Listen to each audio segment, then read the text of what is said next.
নারীদের সৌন্দর্য প্রকাশের জায়গা হচ্ছে তাদের স্বামী, তাই না? স্বামীর কাছেই তারা সৌন্দর্য প্রকাশ করবে।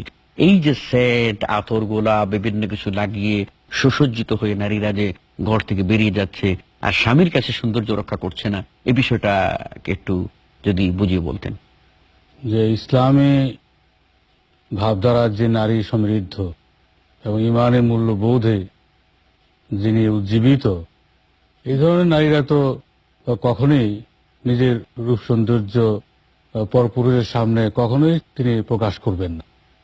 যে নারীদের আতর হচ্ছে রং, তারা হাতে মেহেন্দি লাগাতে পারেন কিন্তু খুশবু নয়।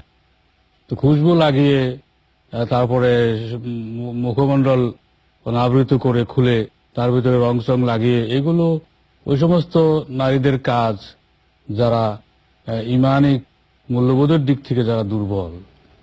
হ্যাঁ, এই ব্যাপারে আমরা কিন্তু দেখতে পাচ্ছি যে রাসূল সাল্লাল্লাহু আলাইহি ইসলামের স্ত্রী উম্মাহাতুল মুমিনদের অন্যতম মা আয়েশা রাদিয়াল্লাহু আনহা মেহেন্দি লাগালে একজন প্রশ্ন করলে বলছিলেন যে রাসূল সাল্লাল্লাহু আলাইহি ইসলাম সেটা পছন্দ করতেন।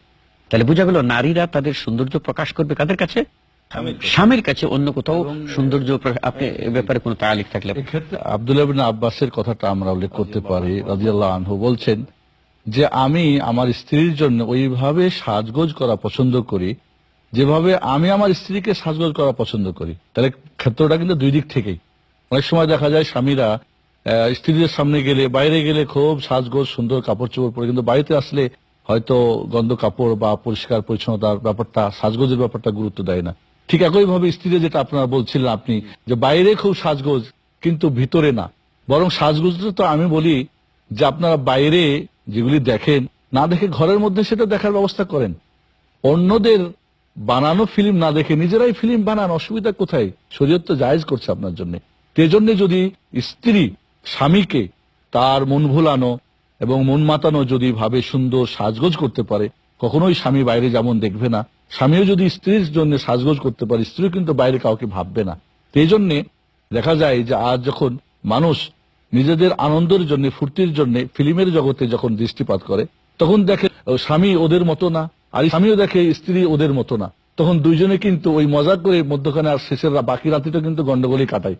এই জন্য আমরা বলবো যে নিজেরাই সাজগোজ করে, স্বামীর জন্যই হলো স্ত্রী সাজগোজ এবং সৌন্দর্য প্রকাশের মূল জায়গা। ধন্যবাদ জানাব শেখ সাইফুদ্দিন বেলালকে।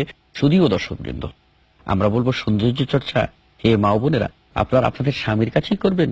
আর আমি স্বামীদেরকেও বলবো যে আপনারাও আপনাদের সৌন্দর্যটা আপনাদের স্ত্রীদের কাছে প্রকাশ করার চেষ্টা করবেন।